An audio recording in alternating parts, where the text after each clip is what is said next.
All right, the property prequel, be in the know before you buy. Crossy, how are you? Matthew, I'm well, mate. How you going? Good, refreshed. We've had a little bit of end of financial year break, which is great. The refresh, the mind, the creative juices, mate. But we're back in different fashion in the new studio. How do you feel, Mate, I feel good. Feel refreshed. How was Queenstown? Quickly. Oh, mate, unreal. It was good. Yeah, first time seeing snow, so really grateful.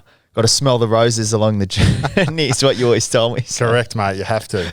That's life. Yeah. So, mate, it was good. Obviously, the market as well. We've got some topics around that with the next few guests over the next few weeks as well, talking to some industry professionals and whatnot. It's, again, forever changing. Every fortnight, me and you always have a quick discussion on what's happening. Again, it's, with interest rates, another little hike and whatnot, and it probably will again. Always something topical, right? There is some pretty big headwinds at the moment with obviously inflation running fairly rampant. I think the States just went whack with another 75 basis points on their interest rates over there. So no doubt we'll follow here. Challenging, but great time to be buying. Such a good time to be buying if you're playing the long game. So, yeah, that'll be good over the next few weeks. We'll cover off on that. Yeah, no, it'll be really good. And I guess for first step back as well, we wanted to really dive deep, and we got a bit of a story one here today. We love the stories of people just having a crack, and it's a really interesting one today.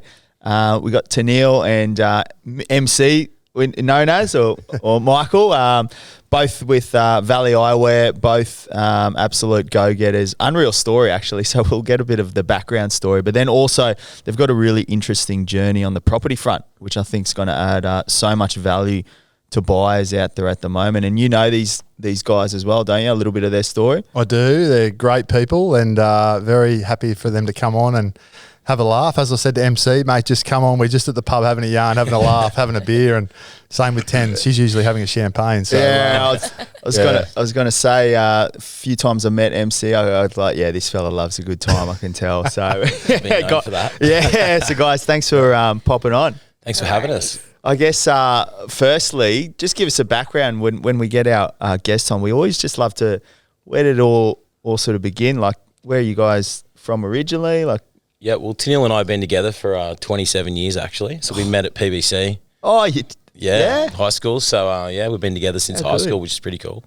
That's about it. So Gold Coast born and bred? No, I'm from Sutherland Shire. So, yep. Shy girl. Yeah, okay, yeah. And, I'm from Port Macquarie originally. So then we transferred up here when I was like 12. So been in the area for a long time.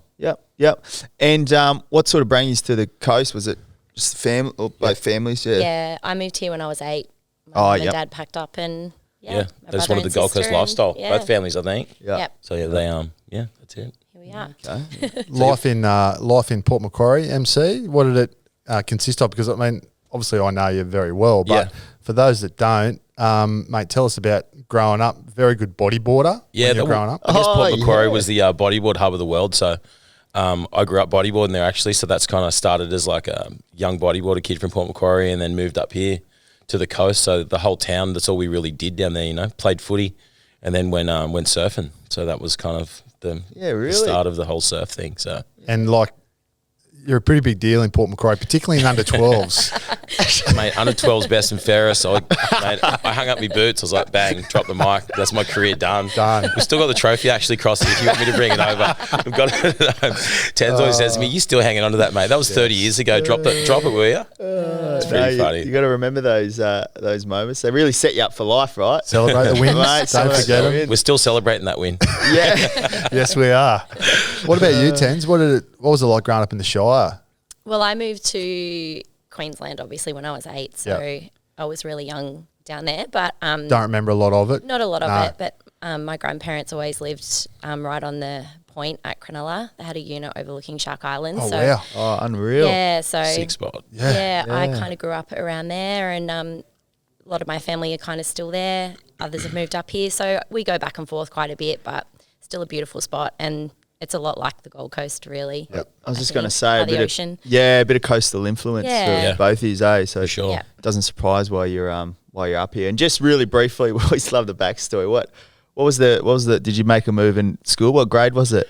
Oh, Grade actually, 11. I dropped out of high school at grade 10. PBC asked me not to come back because I had too many days off. I was always going surfing. They called my parents and said, we suggest Michael doesn't come back for 11 and 12. So I was like, oh, sweet. I have to come back to school. How good's this? So I was the creep at the fence after school on my yellow tandem pushy trying to pick up the hot bird in the school ground. So Just it above the worked. fence. She's Yeah. been around for Every 27 other- years. Yeah, Every really? other boyfriend had a car, but Yeah. he had a push bike. I had a yellow tandem pushy. I was like, do you want to jump on, babe? Oh, the tandem. Doubles. Tandem. Yeah, That's nice. how I used to I get won to her over school. with the yellow tandem Yeah, pushy. really? Yeah, Was it weird? yeah. So sort of just built a bit of rapport after a while, like seeing each other after school and stuff, was it? Yeah. Yeah. I actually rang him, didn't I? I got Yeah. your phone number off a friend at school, and then Oh, I yeah. called him, but he was surfing, so I just left a message with his dad, and yeah, the rest is kind of I history. thought the boys would jam me up. My dad was jamming me up, saying, "Oh, this chick from school's called." I was like, "You're joking." Yeah. Got to use the landline. Yeah, that's right. Fresh the court around the corner. Those Waiting. days. Mr. Crawley is Michael home. See, young kids don't realise that these days, No. do they? Oh. They don't realise the screening that we had to get through. Yeah. Call waiting, line 2. Oh, man. Recall 2, recall 1. yeah. Oh, this is Ghibli We're good. showing our age now. Yeah, big time. And then the journey then, so obviously fast forward, so on Yeah. the coast and whatnot, where career-wise did you end up going? Because obviously we'll chat on Valley in a moment, which Yeah. is one of the biggest global sunglass brands in the world. So where did, in between, how'd you Okay. end up to Valley? Yeah, well, after high school, I started bodyboarding and became a pro bodyboarder and was sponsored Oh, by were ya? Quicksilver. Yeah, so Awesome. I was traveling the world on their bodyboard team, Wow. and then that kind of just ended, and I was doing some film and video stuff and photos for a company in California. So I moved. I was back and forth. I was living in San Diego. We were still together, back and forth, and then I got poached by Quicksilver to come back and work in their marketing department as like a creative, kind of like a marketing coordinator to create like global campaigns, shoot catalog shoots, work with team writers to deliver all the content, imagery, videos and stuff. So it was a real creative role for Quickie. I kind of had a lot of creative freedom for there. I Awesome. was there for 10 years, traveling with like Kelly Slater and Dane Reynolds and all our pro surf team back Yep. then. It was insane. So I had like a pretty much an open budget, gold credit card, go anywhere with Kelly and just shoot all this content and create all this stuff for Quicksilver, which Wow. was an amazing job. I had there for 10 years. And Tenielle was the like national sales manager for Roxy. So we both okay, worked at Quicksilver yeah. and Roxy together Unreal. as well. Yeah. So Wow.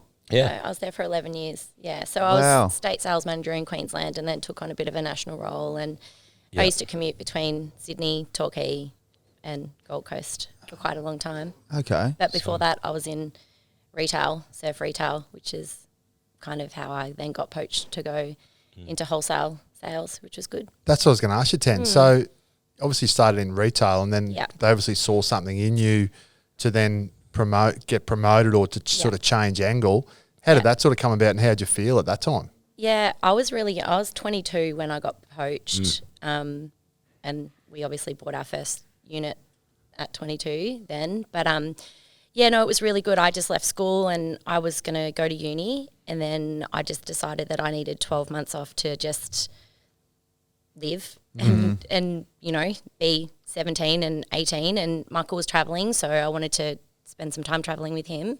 So I got into retail and deferred for a year and I never went to uni.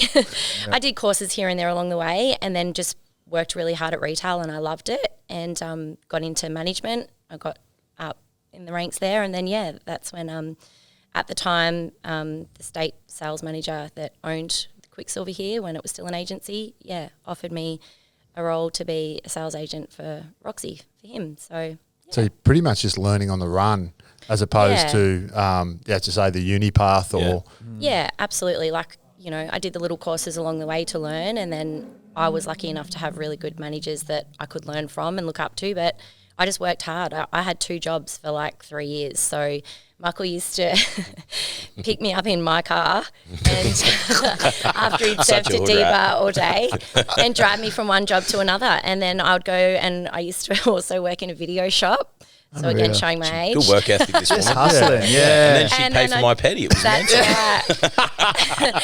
So it's all I'd making work- sense now. Yeah. So- So I'd work in retail and then I'd go and work at the video shop till 8 o'clock at night and then Unreal. yeah. And obviously no uni. for you Mate, either? I didn't even finish high school. Yeah, well, that's what. So no, I just like did creative stuff and kind of Yeah. followed my passion from day one. Unreal. And it was kind of like, yeah, just kind of things just kept falling in my lap, you know, like the job I got in the States fell in my lap, and then the guys at Quickie saw I was doing all this creative stuff. I was making these bodyboard films, and we do these premieres, and there'd be thousands of kids turn up. And the Quickie guys came to a couple of our premieres, and we're like, "Holy shit, man! How do you get so many kids here?" It was like this crazy cult following we had, and they're like, "We need that at Quicksilver." So then they brought me over to try and bring some kind of element of that into what they were doing. You know, because it was like the rawness and just like the creativity and the no care factor of what we were doing. They wanted to infiltrate into their, kind of community.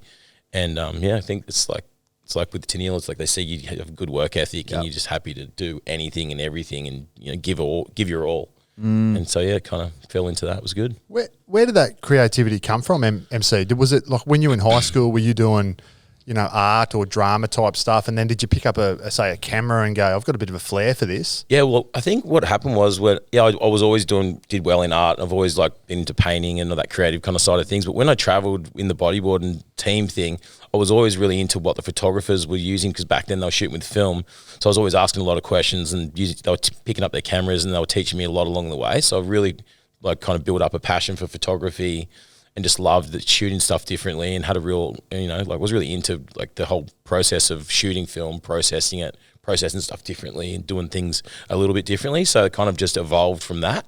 And I just kind of was like, I really like this, and just kind of followed that, that passion. And it was, just turned into, a whole career really. Unbelievable. And was that when Eppo was the man? Bodyboarding? Yeah. Yeah, interesting, eh? Interesting. They were good times. Pretty good. It was like we could live off the smell of an oily rag. Yeah. We had to. We didn't have a choice. Yeah. Yeah. It's so good to see, right? Like a lot of people, that's why they love the backstory, because obviously we'll chat on Valley in a second, but you see the big global brand, you must think, they must have done a 6-year marketing degree and a business degree and things like that. Hey, it's always the backstory. It's crazy, Well, that's what I was going to say. I agree. And then obviously you guys, Roxy and Quicksilver. Yep. And then it all sort of come to a bit of a grinding halt, didn't it? And how Valley was born. Let's get into that. That's a great story. Okay. Yeah. Well, I was actually in New York with Quicksilver. We had a Long Island a world tour event.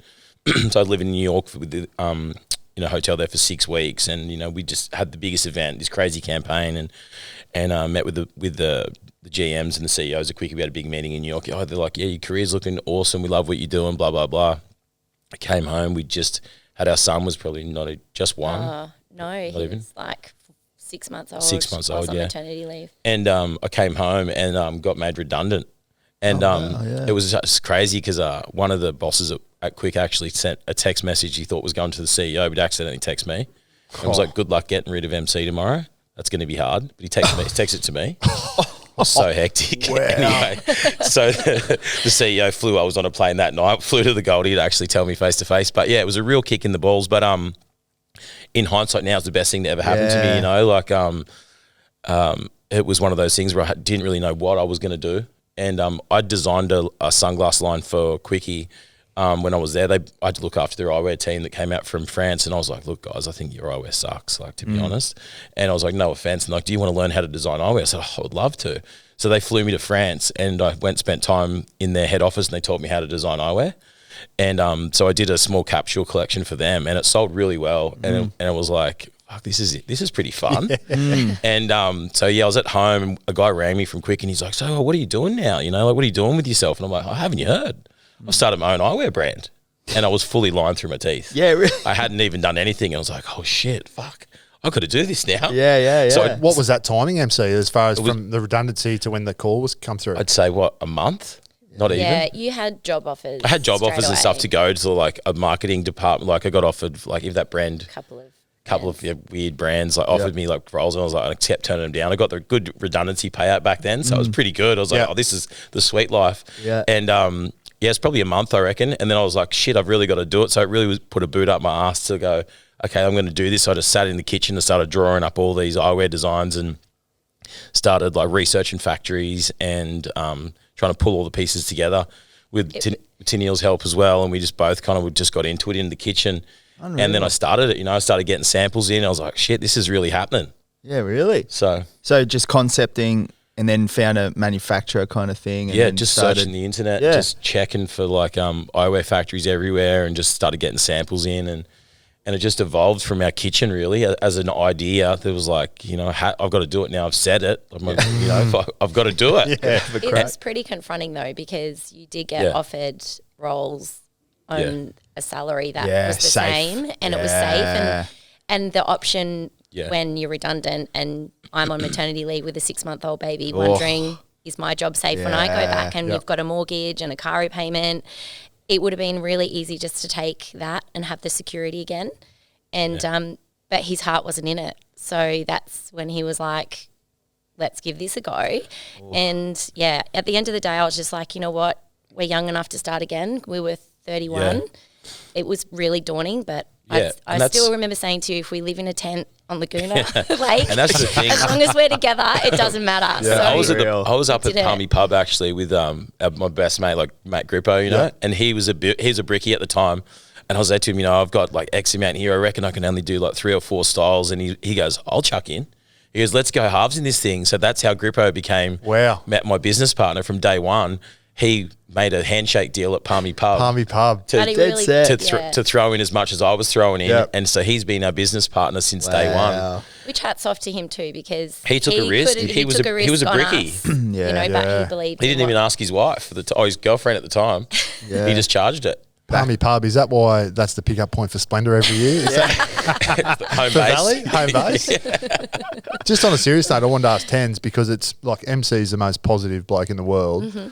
Like that's obviously a kick in the guts at the time. And for females, and you guys know my wife very well, like the girls think differently to the blokes. We think, right, we'll make this work. But how did you feel back then, Tens? Because the salary, girls like security. 100%. And that's not being sexist. That's kind of a reality. And as males, we want to give that to them. But it's important to follow your dreams, right? Yeah. So do you remember how you actually felt when, at the time, MC's got these job offers coming through of same salary? You're thinking, well, life can be pretty good on that. But then sort of trying to juggle that between, we could actually do something pretty cool here. Yeah. How did you feel at that time? I'm not going to lie. I was really scared.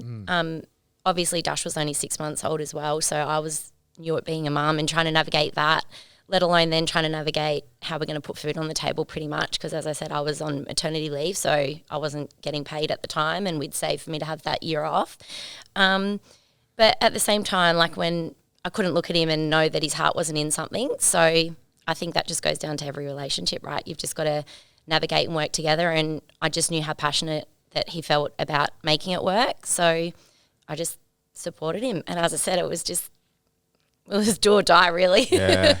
We're either going to make it or break it. So sliding doors moment, hey. Like, imagine if you didn't do it. Like, life could be so different. It's so crazy to think that. Like, Tenielle's got such good knowledge of sales, like with what works and what doesn't. And you know, we both kind of like, you know, imagine if we could make this kind of eyewear at this price point. Yep. We kind of knew that there was a middle range gap in the market, and we just believed that, like, if we went to market with a quality product that hit this mid-tier price point, but of a really high caliber of production, and didn't keep our margin, we're greedy with our margins. We didn't want to be greedy, but provide a good quality product consistently. And that's what we've done since day one. Like, we really pride ourselves on our quality. And even since then, it's just getting better and better and better every year. And we just keep refining it. And that's why we're still around 10 years later, we're 10 years in now. And we've still stick to that same ethos, like, quality is everything and consistency. And I think, like, we've started from the ground up, from day dot, and continued that path all the way through. That's why retailers believe in us, and our customers are, so we've got such a high return customer base, because we provide every time. We don't cut corners, we don't fuck around. And if we say we're going to do it, we do it, and we deliver on time, And I think that's that's the strength of a good brand or a shit brand, Yeah, 100%. And it's good to see, just lastly on the Valley piece, like aesthetically, I can tell now, obviously, we'll talk about the property side, but aesthetically, you guys got a bit of an eye for things, and I've seen some of your stuff. Even with the frames, it's different. Like, is that a point of difference you wanted? Oh, for sure. Like, I'm Tenielle, and both Tenielle and myself are very into like fashion and architecture, and like I'm a big fan of brutalism architecture. Like, we've shot a lot of campaigns in Eastern Europe, and I think that I've always made a real point of when I design in sunnies that I want them to be different, and sometimes they're not for everybody, and that's cool because there's a lot of options out there, but there is a lot of people that want different stuff, So niche it. We'll make stuff in these crazy colors, and I'll be like, oh my god, who's going to buy that? And they'll fly off the shelf, It's like the crazier we make them, the quicker they go, the safer we make stuff. We can't give them away, So we really love what we do, and we're very passionate about it. And she'll call me out if I do something stupid or shit. She'll be like, that's fucked.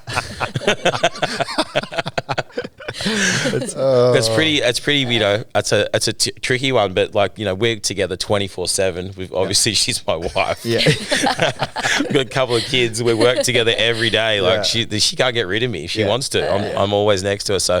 We've got a great relationship. We work really well together, and I think what we're doing with the brand is it's fun first and foremost, and people love it. So we're stoked. Yeah, amazing. Well, I reckon one thing that can always be testing for a relationship is when you actually build a house. Yep. And that's something that you guys are going through at the moment. So we make no secret of the fact, Srams and I, that we live at Palm Beach, and obviously you guys are Palmy locals as well, very well known. And talk us through. What property thus far? Ten's mentioned before, you bought a unit when you were 21, it's quite young, Yeah, really young. Yep. Take us through property thus far, and then I'm keen to have a chat about what you're doing right now. Yep. Okay. Lead the way, Tens. I'll start with this one. So we bought our first unit at 22 in Palm Beach. So the deal was Michael wanted him and I to move out together, and he's like, let's go and rent a house in Palm Beach. And I said, my parents had always instilled in me to buy property rather than rent if you had the opportunity. Obviously, everyone's circumstances are different, and I grew up in the 80s, and that's just what your parents did. Yep. And my parents had a couple of properties when I was young, so I kind of saw how they did it and what they did, and I said to him, I'll move in with you, but we have to buy a house. And he's like, there's no way. So I booked the appointment at the bank. I took us there. We got our first loan. We walked out. I got a check for my signature bodyboard. I had my own bodyboard. I got a check, I think, for we'd save money, 30 and grand. then you got a check. I got a 30 grand check. 30 grand royalties back then. Yeah, so that was our deposit, and we were saving too. We saved, but that was our deposit to buy our first unit. That's gold. That's awesome. Yeah, that's awesome. So we did that, and then we found a unit in Crumb and Sands, right there on the Sands. beach. Do you know how much it was? Yep, 173,000. Wow. Yeah. 2-bedroom overlooking the alleys. How good? What's the catch? Yeah. But it was good. So then we went from there, and then Michael was traveling a lot, and then I was like, we need to get something bigger. So then we found our place in Bali Ave, and then it was for sale by the builder. No one had lived in it or anything. It was brand new, yeah. Mark was like, why would we move from the beach? And I'm like, because one day, we're going to have kids and we've got to get something bigger. And he's like, okay, we'll buy it, but you got to buy me a jet ski. It's the only way I'll leave the unit. Well, I was going to leave the ocean. It's a fair deal. Exactly. So that's it. I'll do it if I get a jet ski. So we bought the jet ski and the house, and then it just rolled from there. But then he got quite real estate savvy after that. He was really into property and, keeping abreast on what was going on. And we've always loved Palm Beach. That's just where our heart is. We lived in that place for Valley Ave. 14 years. Oh, wow. Well, that's what I was about to say. People got to understand that you guys bought there well before Palm Beach become known as what Everyone it wrote is us today. off for buying in Palm Correct. Beach. Everyone was like, Julie was Centrelink's there. 500 grand. Yeah. Centrelink's there. Why would you live in Palm Beach? Deros live there. But we just always saw the potential. Yeah. It's such a beautiful, beautiful place. Yeah. And then obviously living there, to go and do the build that you're doing now means you've got to go and buy a place to either a block of land or knock down. Yeah. You guys bought a knockdown. So, tell me how this all unfolded. Okay, this is pretty funny actually. So Tens was, we were like, hey, we're in this duplex for ages, and I'd love to build a house. It'd be sick if we could find a block in that southern Palmy vicinity. Like I said, our kind of thing was First and Fifth. Between First and Fifth Ave was our little pocket. We love that little zone near Laguna there, 100%. So we went to an auction. She's the worst person to ever go to an auction to, by the way, because I don't do auctions. we went to an auction in Broadbeach and we went to bid on this block at 3rd Ave. And how much was it? 10? And we're flying out to Hawaii a week later. Yeah. And how much was it? It was I don't know, you were bidding with some I was guy. subbing to this guy. I didn't really like the place anyway, but he was being a real dick to me, so I just kept trying to bid against him. So he just kept going up. I'll show you. She was there abusing me, Crossy, like whacking me, like, get out of here. Putting Like, the paddle she got down. up and she hit me with the paddle and stormed out. And yeah, so that was a no-go for that purchase. Yeah, But so then she was in Sydney doing a Valley run. I think she was driving over the Harbour Bridge and I rang her. Hang on though, sorry to butt in. We had tried to buy two other properties in Valley Ave. Oh, right. And we missed out every single time Yeah. because people were just overbidding Yeah. at Right. that time. So At the time, yeah. this Were was they our auctions third or were time. they No, people they were just putting high offers in? Just high offers, yeah. Yeah. Because that's when everyone was building Deweys. Yeah, So gotcha. all the builders were coming in and Yeah. we were just missing out. So this was our third Oh, yeah, so time. Tens was in, she goes, I'm going to Sydney. So she's left me at home alone. She's like, don't do anything I was, stupid. I was working. That's easier said than done. That's was just away hard, for you know. work. It is I Michael can be a Crawley. bit of a lunatic sometimes.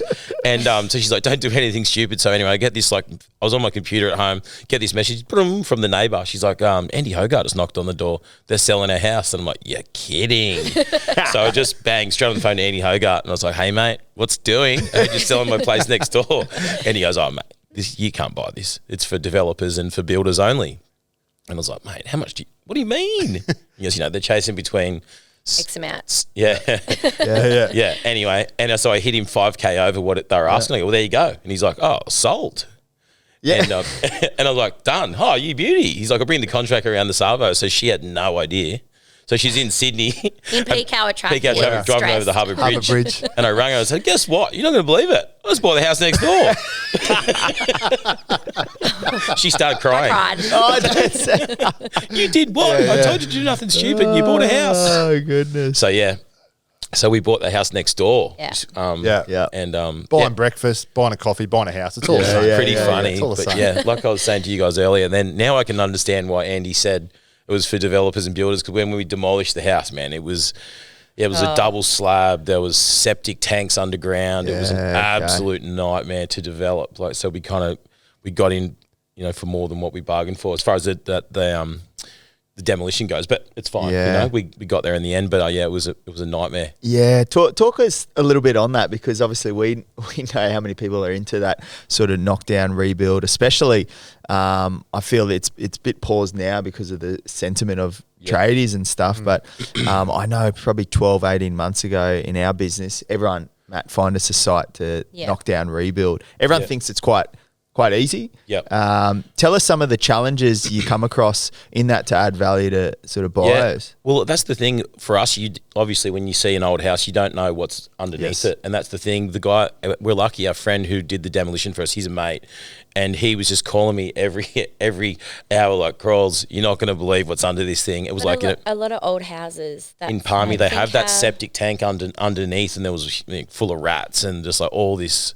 You don't know what you're digging up. So it can be like there was a double slab with the septic tanks, and just the costs keep going up and up and up. And when you got to look at the fine print, because if they do find a double slab or like a big septic tank underneath It an does old add sand more block in money. Palmy, it adds a lot more. Like you're talking another 5-10 grand Yep. on top of their quote. So you can get caught out quite easily, and it'll add up very fast. So Interesting. yeah, it's an interesting one. Yeah, Yeah. It was new ground for us because this is our first knockdown and build. Yep. So Everyone always says, get ready to go over budget, and that's probably exactly right. you Always got to reckon? have a Yeah. buffer. just got to have a buffer for Yeah. sure. You just don't know what's going to arise for sure. So it's all them little things, is it? Like all the It has been for us. Just those Yeah. little. There's only a couple little things. It's been a really good journey for us so far. Everybody's always said building a house is one of the most challenging things you do. Like I said, we've got the same taste. We've enjoyed the process so much. loved it. We've loved it. We want to go again. Yeah.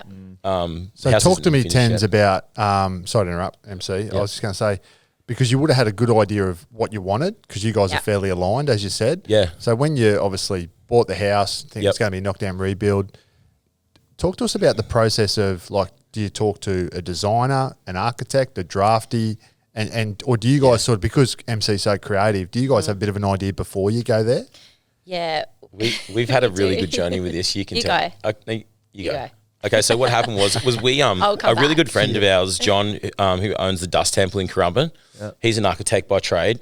Anyway, him and he knows that my love and Tenielle's love for brutalism architecture, and he likes the same design aesthetic.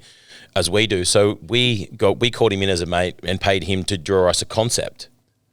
And then he was like, because he's not a registered architect in Australia, he found us an architect with this after he brought us back the concept. We liked the initial just idea of it. It wasn't really what we fully wanted, but it was a good base to start with. We went to an architect and we brought her in and... to be honest, it didn't work for us. Yeah.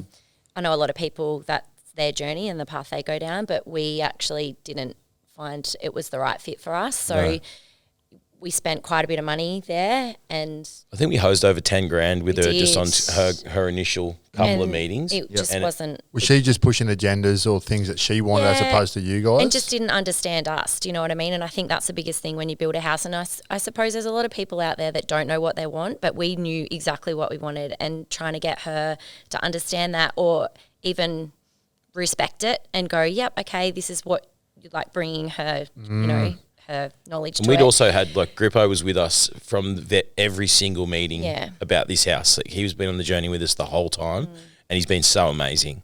And he just gets us, obviously. He gets as us too, and well. he was just like, man, this is a nightmare with this architect. It was a punish. Yeah. So we had to let her go, and we just sort of decided Went to a draftsman. went to a drafty. It's Yeah. the best Travis thing we Quinnell. ever did. Yeah, Ed wow. Crumben, he's amazing. Yeah, he's...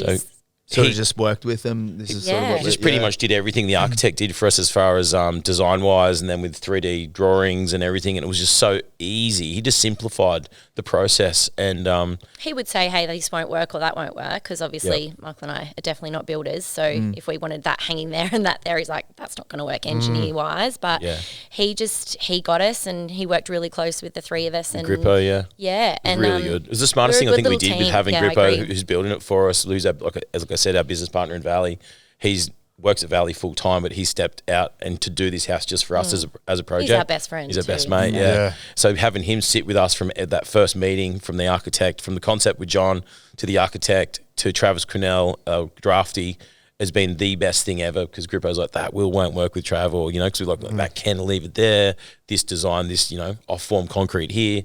That's been the success of the build, I think, and making sure everything we're doing is streamlined and that it is going to work. But yeah, for us, I'd go straight back to a drafty for the next Yeah. one for us. Interesting. It's interesting, isn't it? Isn't, like, to me, what I'm hearing there is like you were looking for more someone as a facilitator, because you already Yes. had the ideas, Yeah. as opposed to someone pushing their own ideas or ideologies down your throat. Yeah. I reckon it's such a good lesson Yeah, in business, isn't it? sure. Like having that awareness around what the client wants, Yep. as opposed to what you're trying to 100%. push. I think whether you're in Sunnies, whether you're on property, Yeah. whatever it is, Yeah. Yeah. like, we talk about that a lot, don't we? Yeah, we do, and I guess it's a good value piece for buyers as well, because you see a lot of people who want a fair bit of say in the design. Some people want to just outsource it completely, but I feel if you're a little bit creative, you want to design, that could be an option as well. People wouldn't even know that. Yeah. So Yeah, that's, you're right. that's Like an adding a lot of architect value. really is like a clothing or a Sunny's designer, right? Yep. It's their design. It's like their whole thing.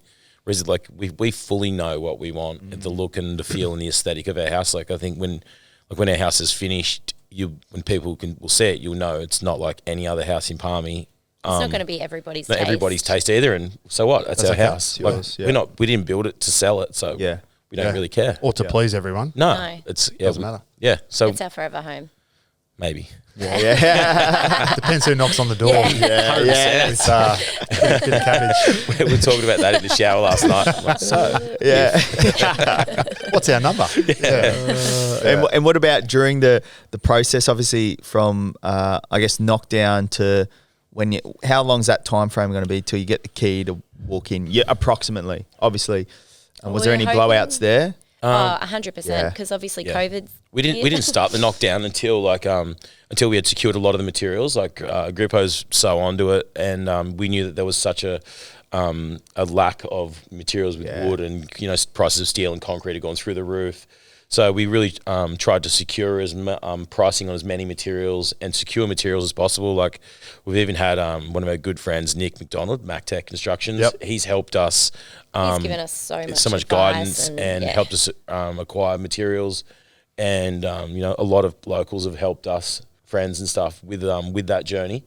So it's been we didn't start the project until we knew we had everything ready to go, or it would be easy to obtain certain things that wouldn't hold the project up. Apart from the weather we had at the start of this year, this obviously has stopped everybody. But we pushed over in, was that March? Yeah. Pushed over in March, and we're aiming to be in just before Christmas. Awesome. That's So- good It's been a long journey though. for the home the size that it is. It's a pretty Yeah. good timeline. Yeah. It's been 3 years though by the time Yeah. we When we thought we would, sold our other Yeah, house. just like the whole as a Yeah, we've the been- journey itself. we've been I've- bouncing I've- around Palmy and rental properties. Yeah. Yeah. I had this stupid idea that we'd be back in the street in 12 months and Yeah. happy days. And Yeah. it's not. It's been 3 years, 3 moves, a lot of money in rent, Yeah. you know, and then COVID hit. So then everyone went into lockdown and then we had tenants and then tenants moved out and then it sat there empty, you know, paying a mortgage, paying rent, you know, and then it was good though because it's facilitated some of our really close friends that have bought and sold during that time and had nowhere Yeah. to go. So Wasn't that moved in? It was like a halfway it house at became a Palmy. little- It was a Do you know squatter's what? den. And before that, we had like our Nana Kez and her family. They sold and they were moving down south. They had nowhere to go as a family, so we let them just was move the in full and Palmy halfway stay. house, So wasn't Good. Yeah. Yeah. you know, you got to look after your loved ones. So Yeah, it's good. It worked. Yeah, and I know like you guys got a real kick out of that. And then again, we won't get too deep into it, but friends of ours that had the opportunity to live there, oh, we can't do that, you know. And I said, mate, I'm telling you, like MC and Tens Yeah. want you to go there. Yeah, like for sure. they want someone to be, they want to help. Like Yep. Yeah. put your pride at the door. Yeah. and And go And and never do see it. your friends not have a roof over their head. Totally. Yeah, and it was a old beach shack, but I was like, it's not, you know, the Yeah. Taj Mahal, but it'll do, right? It'll Yeah. do. Yeah. Yeah. There's hot water, you know. Yeah. Yeah, that's it.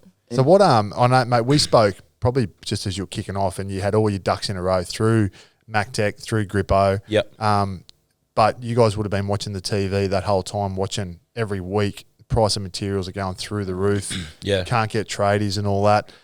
How much? Over budget. Yeah. Well, and again, you don't need to give me a No, number, we won't but talk figures, but yeah, how much do you think? Where have you landed? Well, to be honest, like I'll tell you straight No, up. don't. I'm not going to say the number, but what we had initially thought we were going to spend on the build, it's doubled. Yeah. Wow. Yeah. Yeah. It's actually doubled. It's doubled. Yeah. and I actually wanted the base price that it's doubled off. I actually wanted to spend less than that again, and Yeah. that's like you'll pretty So- much get a garage Tens if you're looking at spending Yeah. that much money. But you know what? And it is what it is. And I said to Tens, like we're in the project now, and it's the most exciting thing we've done. I absolutely love it. The house is coming along so insane. Like the builders, the other chippies, and that must get so off because I turn up every day like, what's doing? They're like, here he is, far out. We're just the biggest frothers. Like even Grippo's like, do not talk to anyone because they go, what do you think? And I was go, oh, amazing. Yeah. He goes, maybe it's not amazing. Yeah. You know, so yeah, we just love it. It's, Yeah. It's good for buyers to understand that, right? To not go in blind because those things can happen. And I guess you're in a fortunate position where you've got those buffers. You know, a lot of people, some people don't. Like I've come across some deals where it's half complete, like they just have to pull out of the whole thing. So Yeah. it's good awareness, right, of the market as well. It's not all roses. You see learnings in the process as well. With the journey, is there anything you look back on and you probably change or about it? I know you've learnt a lot, but is there anything, we probably should have done that or accounted for that?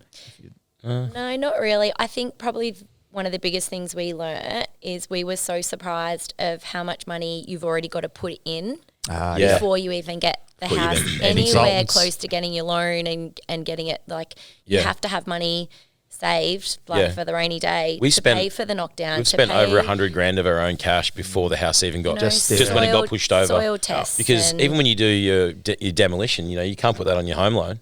You've got to have the Kanga. Good your point. engineering, You're you've looking got at to pay for all 30 that. to Yeah. 40K now to push a house over Yeah. or more. So you've got to have that 30 or 40 grand cash for the demo. Yeah. And then you can do your soil testing, engineering, Yes. draftsman. drafty, like Yeah. architect. So like when we added up, we think it was 116,000 we've spent of our own money Just on the house. even, not even start, like just to, Just cash out of just your to bank get- account. Yeah. Just to have it as a flat block of dirt. yeah.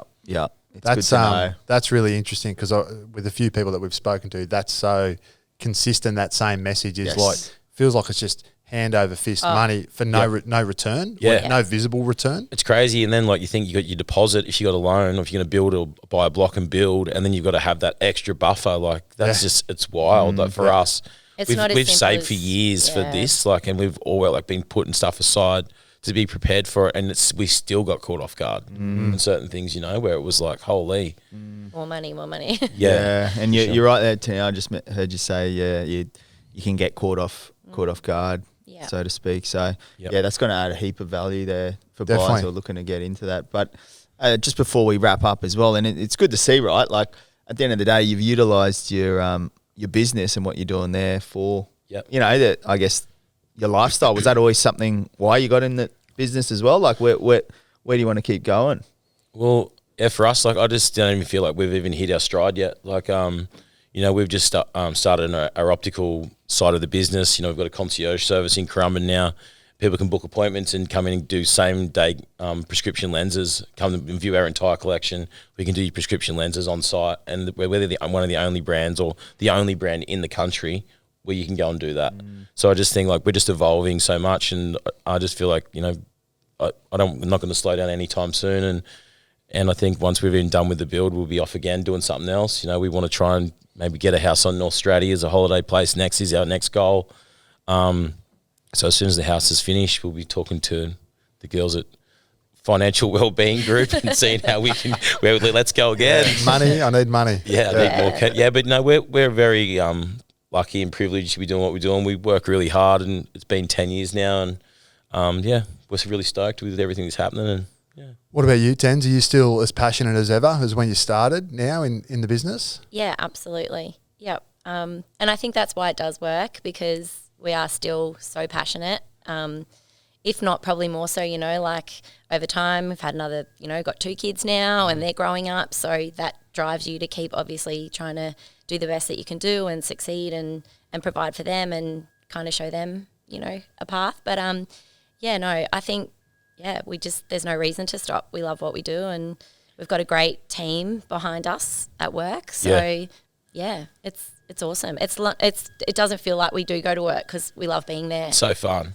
We've already got next year's whole collections already done. Yeah. Amazing. So we're just planning out all the fun stuff now, like shooting campaigns and how we drop things and roll it out. And it is so fun going to work every day. It's awesome. We balance it now. We have Fridays off together, so that's really good. We're in the office Monday to Thursday, and then Friday's our day. It's like after here, we're going to Tally Creek for a swim. Yeah, nice. Nice one. Important, right? That's good.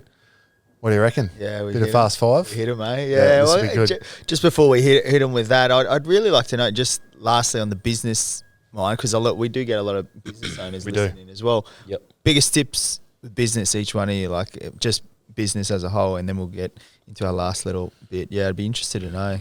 Biggest tips in business? Yeah, or your biggest learnings. Well, I run with a thing at work that that'll do will never do. So like that's gold. That's my main thing, and it's just like so always going like attention to detail, and that's the thing. And I always stable this thing is effort. Like a lot of the brands around us and eyewear brands that come onto the scene, and people will go like, "Oh, there's another brand." I'm like, "That's fine." We go to more effort, and that'll do will never do. And that's the thing. Like we go to campaigns. I've travelled to Bulgaria, Croatia, Bosnia, Serbia to do campaigns that are just like jaw dropping and show stopping, and that's because we go to the effort. Other people don't go to that effort because I love that. That's will never do. That's so true, because like looking at MC and Tenielle's stuff, and Grippo, of course. Yep. It could be argued that you could do some of those shoots in a studio somewhere with a backdrop that might somehow replicate. But you're actually getting on planes and you're spending a lot of time overseas to get the shot. Yeah. It's like that effort. And I've never actually thought of it like that. I've always admired from afar what you guys do and how you do that. But now hearing you say that, mate, that makes so much sense. That's a huge takeaway for people, I reckon. Massive, for sure. And what about yourself? Obviously, a sales background for like. I was going to say mine's not as good as that. But I just think you're never not working. Do you know what I mean? Like it's so easy for people to look and go, oh, you guys are doing so well and you're doing this, but we don't stop. We just say we have Fridays off, but it's not Monday to Friday. Do you know what I mean? Like we work Saturdays, Sundays, our brand's global, it's Friday when it's our Saturday, do you know what I mean? In another country and they're still working. So, we kind of work around the clock. Tenielle has a store in Texas that calls her at 3 o'clock most mornings. Dr. Bob, I want to kill him. Dr. Bob. Yeah. There you go. Yeah. Can you switch off Tens, like on a serious note? No, not really. No, I need to though. We don't stop. It just shows why you got to be passionate. Then I guess, it seems like you're both passionate. I guess just shows there if you're keen to get in a bit, make sure you do something passionate, right? Because 100%. it's a lifestyle, right? Something you love, Yeah. Something you love and get into it. Yeah. All right, let's hit him with a bit of fast fire. First thing that comes to mind. Jeez. Yeah. We always get some really cool answers here, so it's always interesting where people's heads at with property. So first one is holiday home, anywhere in the world. Where would it be? Each you can both do different ones as well. I want Mine's to hear North one Stratty. from you. Yep. Yeah. Just what dwelling type as well? Like just a I'm nice happy little- with Little Shack. I don't yeah, mind just a sick Big shack. Shack. Yeah. Mad. I'm North Stratty, but I'm also Boomerang Beach, Foster. Oh, Foster. nice. Yeah, Yeah. beautiful. Yeah. Not down. Yeah, Civic Palms. yeah. Civic Oh Palms, yeah, Boomerang. yeah. I heard it's nice down there. Beautiful. Oh, it's beautiful. Really? Yeah, we've had some really amazing family holidays down there. Okay. Yeah, it's got a so bit of a heart. secluded. It's in the Great Lakes, so you can go to the beach and then the rec club at the back overlooking the water in the afternoon. Flat water. Yeah. Yep. Okay. Beautiful. I'm interested to know this one. What about the hens and the bucks night? Where would it be? Any dwelling type anywhere in the world? Oh, wow. You could just go mad. Oh, wow. Jeez. New York City. Yeah. Yep. Like Hands down. a penthouse or something. Penthouse, yeah. Yeah. I'm looking Central Park. Wow. I'll go to Hawaii. Yeah. Nice. MC might not come back. I was from gonna. there. We may not be getting married. Yeah. I've got itchy feet.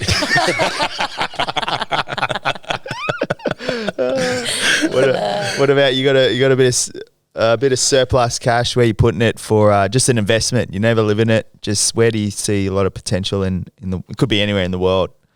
Just a nice blue chip investment. In the world. You know what could be a good one is there's a lot of cheap villas going in Bali right now. Oh yeah. And a lot of high tourism, lots of high rental turnover. So I reckon I'd probably invest in a villa in Bali, or I would throw money at cheap housing in West Queensland. That's what I was going to say. Our friends just bought a 3-bedroom house on an acre for $280K. That's I always right. look at real estate, and I always said to Michael, it's like when you throw a stone into the water and it ripples out. And I just find that's how, we've got a few friends that are younger than us, and they're quite deflated at the moment, not being able to get into the market, with prices and deposits. And I just said to one of them the other day, just look at it like that. You don't have to live in it. You may never live in it. It's just a foot in the door. So look out. Where's Maryvale, the next suburb? that's Do you know our what I friends just mean? bought, really cheap. It's great advice. Yeah. It is, isn't Because it? it does. We It's spoke about that a lot. The Yeah, it's so true. gentrification and the ripple effect. Yeah. Yeah. 100%. Location does 80% of the heavy lifting. It does, Yep. and Yeah. it's affordability. If you can't afford that area, 100%. what's next? Yeah. It might not be as sexy or as glamorous, but it's gonna. I always say, the market doesn't discriminate. So Yeah. Someone will always live in it. Correct. People need a roof over their head, and Yeah. that's what I said to my That's it. girlfriend the other day. That's how you got to look at it. Yeah, that's it. And lastly, tip for buyers who want to get on the journey. They could be in business as well, and they haven't utilised their funds. It's really great to see you utilising the funds with shelter and things like that. What's your biggest tip there for buyers? Like your biggest learnings? New buyers. Yeah, just buy it. Just buy it in the- get into the market. Yeah. Just buy anything you can. Start with the shittiest 1-bedroom unit and just evolve from there. Once you're in, you're in. So you believe in the Just realtor? Yeah. Don't look at it as though the first house you buy is going to be your forever house. Yeah, that's a big unless one. you win the Yeah. lotto, it's not. So again, just use it as that stepping stone to get the long-term goal. And that's why Yeah, we started totally. with a unit. Love We that couldn't tip. afford a house. Yep. Yep. So the I just saw long-term a goal 2-bedroom was- unit on Gold Coast Highway, 50 metres from the beach for $650 on 10th Avenue. I Yeah. was like, mate, Yeah. What a lifestyle. bang, rent one room out, you in the other, job done. How do you go wrong? 50 metres to the Exactly. beach. Yeah.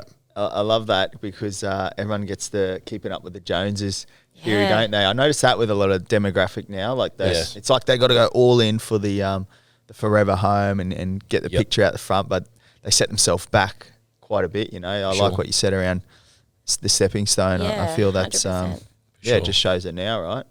Yeah, that's huge, particularly on the Gold Coast now, isn't it? Like the keeping up with the Joneses, that's enormous. Don't worry about the Joneses. Yeah, Just forget stick about to the your- Joneses. Yeah, that's sort of like Michael and I. Just stick to your own path, Yeah. and Stay in have your your lane. end. Yeah. Stay in your Love lane, that. have your end goal, and do you. Don't worry Yeah. about what everyone else is doing. Yeah, That's what I love about you guys. You've got the blinkers on all the time. You know what you stand for with your branding, like with the house you're building. As you said, it's probably polarizing to some, but really, who cares? They're not living there. Yep. And that's why, like, I want to get you guys on today because I know, like, I'm biased, but everyone knows the brand Valley. Yeah. But a lot of people don't know the really good people behind the brand. We've made a real point of that too, you know. Yeah. We've always been, said no to a lot of podcasts, and we've never wanted to be the face of the brand. We've wanted the brand to be the brand, you know, and a lot of people are like, you know, stand in front of the brand like, I'm the guy. It's like we've made a real conscious effort to not be about the brand's about us. And we're quite private people. We are private people, yeah. Yeah, that's good. So, It's a big fish, Shrams, for us to get the private people. Mate,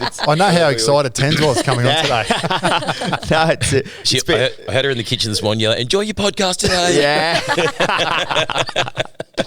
No, it's been unreal. I just got to acknowledge you guys, obviously, because I didn't know a lot of the backstory. So that is unreal. I love seeing global brands, the story behind it. So humble on the beginnings, and I always put it, again, it seems like work ethic. Yeah. Make passion your paycheck. It's probably another big one. And just working hard, having a crack as well. Like you could have easily taken the comfort zone and you'd be in a completely... We've got a good business partner too, man. Like, we'll just say that. Having Matty Grippo by our side has been... awesome. We've heard like of some terrifying partnerships with the business people have, and we're so blessed to have him as part of our business. And obviously the support of Trace. Both of them. Teamwork, yeah. It's pretty we're very lucky. Yeah. So yeah. Do you reckon it's just quickly before we wrap up? Does that make it more fun on the journey with like someone like Grippo? Yeah, well, at the start, you know, we butted heads like immensely. Him and I did. We were best mates, and then we just like he did business differently toward what I did, and he kind of went away for a little minute and came back, and we work together better than ever. And his strengths are my weaknesses, you know, and his weaknesses are my strengths. So we just bounce off each other, and it works a treat. But it's just communication. Communication, too. yeah. We're really open and honest with each other as well, you know. So yeah. That's good. No, I really appreciate you guys adding value, you know, not only to the business community, but also the property. I love the backstory, you know, they've got a bit of a property journey as well. And lastly, where can people find more about Valley and whatnot? You got on the socials and everything? Socials, Valley Eyewear, and valleyeyewear.com. Anything big coming up? What's the new frame? We got 3 new frames dropping in August. We got 2 new frames in September. So we're kind of just dropping stuff before Chrissy, and then we just launched a new one. Alta last week. So we've just got heaps of new stuff coming out, which is cool. And if you haven't seen these frames, mate, mate, they're so good. They're such good sunnies. And people think sunnies are sunnies, mate. These are. Mate, if you're single, get yourself a few. Because they turn heads. I'll tell you what, I'm looking forward to the housewarming party in December. It's going to be good. A little insight, Wolf Mother's playing on the back deck. I don't get that for a minute. Wow. Awesome, guy. Hey, thanks so much for coming on. Thanks for having us. Appreciate it. See you guys. Thank you.